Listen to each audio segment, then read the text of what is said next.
The Blue Jays lose another one. This time it's 4-2 against the Chicago White Sox in Chicago.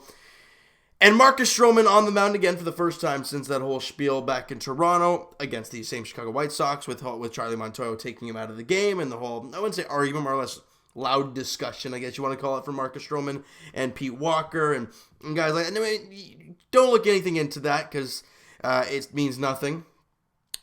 Marcus Stroman goes out today and pitches a great ball game, but again, gets no support with the offense and gets no help in the field.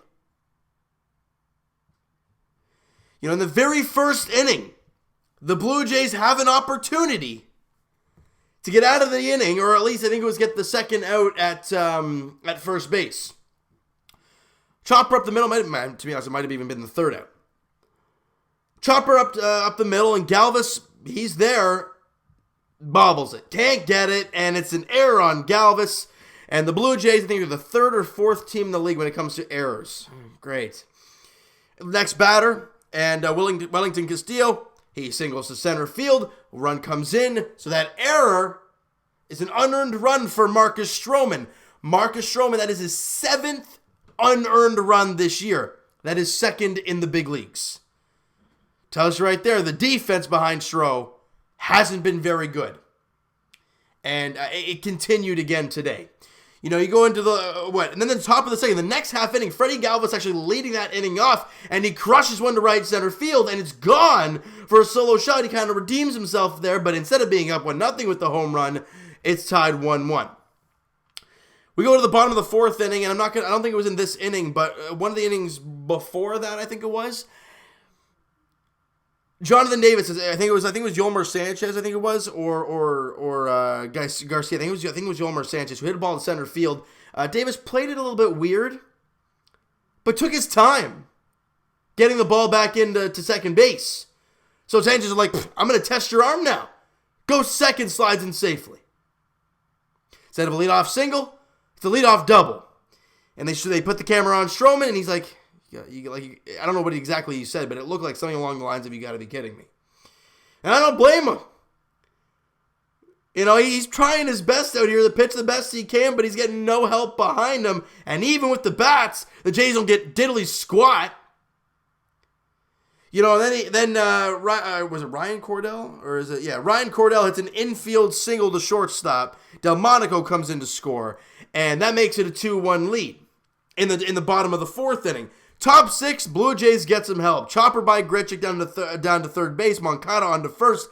Wide throw comes off the base to Zabreu. Sogard comes in to score. The Blue Jays score a run. Whoopee. It's on an error. And the game's tied at 2 apiece. Charlie Montoyo does something I was very confused about. He throws Derek Law out there for the 8th inning in a tied game. I'm not really sure why he did that. I mean, was Ryan Tepera down? I mean, the Jays have some pretty damn good arms in the bullpen. Derek Law, in my eyes, is not one of them. I'm trying to look at the names here. Ken Giles comes out in the 9th. Daniel Hudson. Tim Mace has probably been worked quite a bit. And Ryan Tepera, yeah, the bullpen's actually pretty thin right now. Because they have Luciano, Javi Guerra, Sam Gaviglio, guys that you don't usually pitch there in the bigger innings. But Derek Law has not been very impressive. And in that inning that Derek Law goes out there for that 8th inning, excuse me guys, I'm trying to find the 8th inning here. Thank you very much. In that bottom of the 8th inning, Delmonico strikes out to lead off the inning. I'm like, okay, he might not do too bad here. Then he walks Yolmer Sanchez. Not a good time. Then Tilson singles to center field. Sanchez up to third. Great runners in the corners. Suicide squeeze. Cordell bunts it back to Derek Law. He tries to flip it home.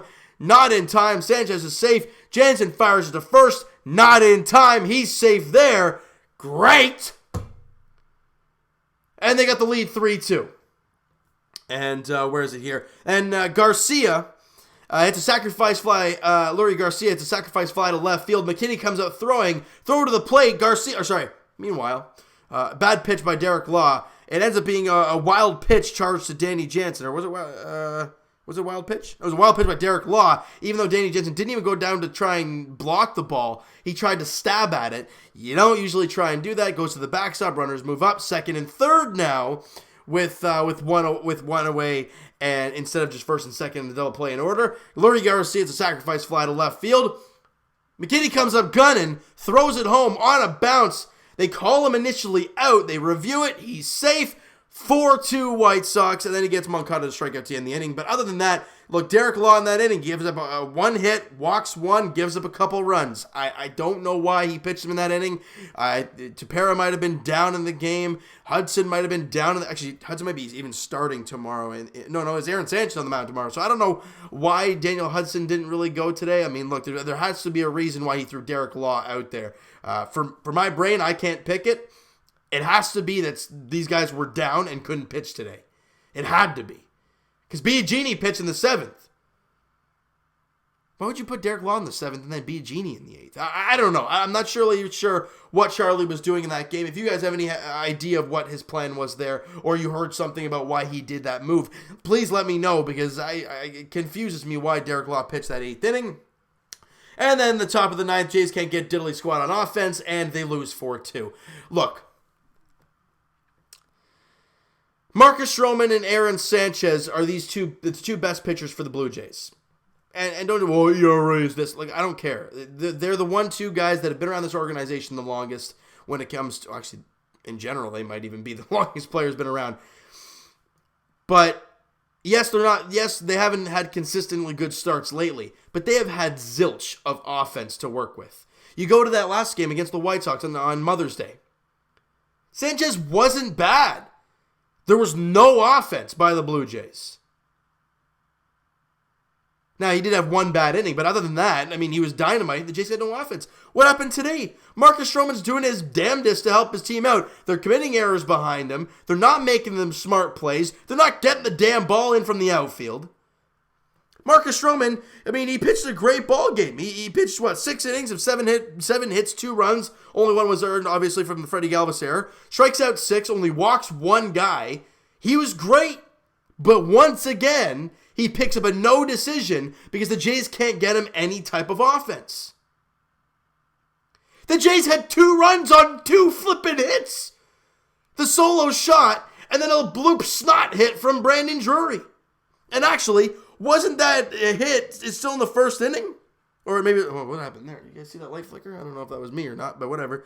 Was it the second inning that he got the single? Yeah, so Freddie Galvis had the solo shot there in the top of the second. Next batter, Drury, hits a dump single into right field. That was it. Other than a walk here and there, the Jays really got nothing, and somehow they scored another run later in the ballgame. You're barely ever going to win a game by getting 2 hits and scoring 2. I mean, you're barely going to get 2 runs on 2 hits ever, but 2 hits in the ballgame, you're not going to win that way. And for the Blue Jays, you got to move on. Game 2 goes tomorrow night, 8:10 first pitch again. Aaron Sanchez, Ivan Nova. Same pitching matchup as Mother's Day this, a week. A week on Sunday. There you go. 5 days ago. And you know what, guys? Like we've always done, when the Jays aren't playing well, we go to the minor leagues because that's really the only positives we can take from things. Buffalo didn't play well, so we're not going to talk about them. Will you quit this flickering crap? I'll try and figure that out for you guys before the next video. So we're going to go right to Double-A New Hampshire, and Kevin Smith, who is actually starting to find his bat a little bit lately. He was 3 for 5 with an RBI in today's game. His average up to 175 now there. I mean, still struggling, but again, good to see him swinging the bat well lately. The last time I talked to him about him was a few days ago, and he went 2 for 4 with an RBI, so it's good to see that, or maybe 3 RBIs, something like that. Chad Spanberger, Blue Jays acquired him in the Sungwon trade. Him and Forrest Wall, I think it was. Was it him and Forrest Wall? Anyways, I know they got Chad Spanberger. He went 2 for 5 with an RBI. His average is now over 200. He's hitting 203 there. Good to see there for him. And as for the pitching, did anybody do well? Hector Perez, the main piece probably in the Roberto Osuna trade to Houston. Houston. Has had a really slow start so far for the New Hampshire Fisher Cats. But today, not a bad outing. 6 innings, 7 hits, 3 runs, 1 walk, and 3 strikeouts. He did give up a couple home runs in the game, but his ERA was in the 8-1 point not too long ago. It's now 6.82. Again, not great, but again, you got to take it for what it is and take it day by day when it comes to young pitchers, right? Now let's go to the Dunedin Blue Jays, where there's a guy I've never heard of, but I just looked him up, and I'm like, okay, I'm going to keep an eye on this guy now. So, where is he here? Alejandro Kirk. All right, the name probably does not ring a bell to anybody, but we're going to go right to him here. And he started the year with the Lansing Lugnuts. He's in 1998, so if I'm not mistaken, he's 20. When was his birthday? 11. So, okay, so December. Wow. You guys heard that. I ain't smart. It's in November 6th, guys, is his birthday. So he is a 20-year-old catcher, okay? He's a 5'9" guy, not a big guy, 220. He's a pretty hefty guy for a 5'9". Good stuff there. I like it. And in Lansing so far this year, he hit 299. So they're like, all right, we'll give you the call up to a Dunedin. And in 7 games, only 24 at-bats, very, very minimal sample size, he's hitting .417. Again, it's only 7 games, and that could come down very fast. But he went 2 for 3 again today. All right, I think he walked as well. He did walk as well. I gotta keep an eye on. I mean, look, we've seen Danny Jansen now struggling with the bat. Luke Maley, we know you know what you have with Luke Maley. Reese McGuire, you're not too sure about behind the plate there in Buffalo. So it never hurts to have prospect catchers coming up. Now, is Alejandro Kirk going to be anything? Is he going to, fall off the table and be nothing? Who the heck knows? But all I know is that he did well in Lansing. He got the call up. He's only 20 years old in Dunedin. That's high. That's one step away from Double-A New Hampshire. He's 20. And so far, very minimal sample size, of course, but he's hitting .417. Again, a guy to keep an eye on. And Anthony Alford went 1 for 3 today with an RBI with the Buffalo Bisons. Again, still averages in the 180s, still not very good. But again, he did get an RBI. He did get a hit. He did score a run, I think it was. And I'm not mistaken, I think he let's see if I find it here. Yeah, he scored a run, got a hit. So he went 1 for 3 with a run, scored an RBI, and a walk. So, excuse me. Again, Anthony Alford is a guy that the Jays are kind of just taking their time with. They're like, okay, we're sitting here. All right, Anthony, you want to kind of get going, bud? Look, the fact that he got a walk and he got an RBI and he got a hit and scored a run, good to see in that game today as the Bisons get absolutely thrashed 11-2. So, like we said, guys, game 2 of this 4-game set against the Chicago White Sox for the Toronto Blue Jays goes tomorrow, 8:10 first pitch in Chicago as the Blue Jays look to erase this mini 2-game losing streak. They're now 18-25. Jays fans, we know it's rough. It ain't going to be fun. We're still a long ways away from the season being over, but we just got to take this thing game by game, day by day, and Vladdy Guerrero continues to show us that this guy is something else. Yes, I don't think he didn't get a hit today. I think he was like 0 for 3. He was 0 for 4 in the game with a strikeout. In the strikeout, I'm kind of shocked that they actually called him out on that. His last at bat, he had off the end of the bat. It was a deep fly ball, and I thought it was gone off the bat. But they show the replay. It was off the end of the bat. His first at bat, he ripped one past the pitcher, and a line drive. A great catch by, I think it was Aaron Sanchez at second, but a great piece by Vladdy Jr. And look, guys, he's the real deal. You just got to find some holes, get that timing down on a consistent basis, and man, he'll be money. Oh, the Jays lost. Wait, hold on. What did I say? They were 18-25. I think I said they were. No, incorrect. They're 17-26. 9 games under 500. They're 2-8 in their last 10. They've lost 2 straight. They're not playing good baseball today, or as of late. And I think, if I'm not mistaken, the Jays are like the bottom 5 teams in the league right now. They're the bottom 3 in the American League, and 17. So yeah, the Jays are 4th last in the entire bigs right now. Miami Marlins are dead last. They've won 10 games this year. They're bad. All right, so you know what, guys? That is going to do it for this one. You guys enjoyed this video, and you guys did not enjoy the ball game today. Smack that like button. I appreciate that. And the subscribe button if you guys have not already. Comment down below your thoughts on the game, your thoughts on the video. What were your, again, thoughts on Vladdy today? Because, heck, you got to try and find something positive to take from this flipping game. There's really not much. What were your thoughts on Marcus Stroman's outing? Again, I thought he was fantastic again today. But again, what are your thoughts on him? His ERA drops below 3 now. I think it's 2.95 with the start today. Good to see for Marcus. He deserves a better fate, but the offense can't do squat behind him. But you know what? It happens, guys. Look, with Marcus Stroman, he's just got to go out there and do his thing. He's got to do everything he can to throw a good outing together. The defense is going to do what they do. If they're going to make an error, they're going to make an error. It's hard for Stro. And for the offense, they're inconsistent as heck. And they send Teoscar Hernandez down, bring up Richard Urania. I want to see Urania in the lineup sometime soon, because when he was up here playing, he was ripping the ball. And the Jays have nobody right now who's ripping the damn baseball.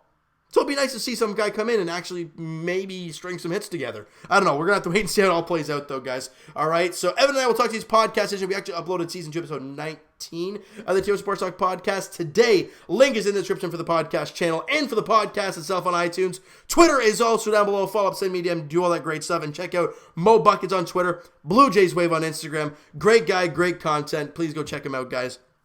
Awesome guy. Posts all kinds of game highlights for the Blue Jays. Posts a lot of great news reports when it comes to, like, again, I'll say it again because I love it, because he posts it, and I'm like, oh, now I'll go check out his outing. When Nate Pearson throws up a solid outing, he posted on his Instagram story. So go check that out, guys. Blue Jays Wave on Instagram. All right, and I will talk to you guys Raptors edition, Game 2 of the Eastern Conference Finals matchup against the Milwaukee Bucks tomorrow night, 8:30 tip-off in Milwaukee. A big game for the Toronto Raptors. You find a way to win that game and come home with a split, it's a positive.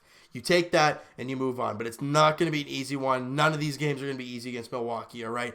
That game yesterday was probably the game the Raptors should win, because Milwaukee shot under 30% from 3. They ain't going to do that too often, but we're going to have to see how it all plays out there tomorrow, 8:30 tip-off there in Milwaukee. And as for the Blue Jays, like we talked about, Game 2 of the 4-game set against the White Sox goes at 8:10 tomorrow night. Sanchez, Nova are the starters in tomorrow night's ball game. So thank you guys so much for listening and watching. Hope you guys enjoyed this video. Talk to you guys then.